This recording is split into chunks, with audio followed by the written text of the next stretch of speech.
आज मैं अपन के दुखला का बताऊं मैया मोला 3 दिन हो गए मैं भोजन के काम के नहीं करियो। आज मोला भोजन खिला देते करते पानी पिला देते दाई तो दाई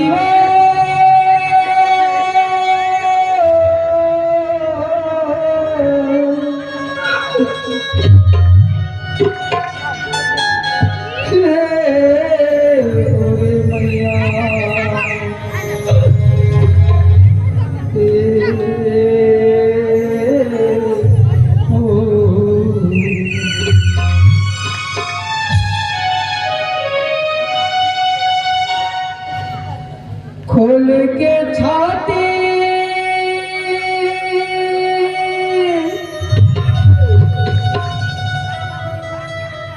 है मोर गाती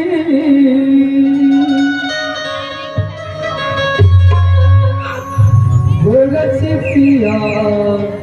देगा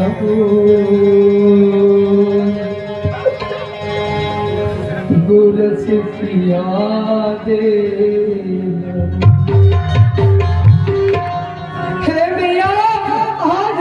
दिन के भूखा बोला गोरस पिया देते तो कही थे बेटा आज तक 3 दिन के भूखा था तो तोला बहुत देता मैं गोरस पिया देती तो कही थे खोल के छा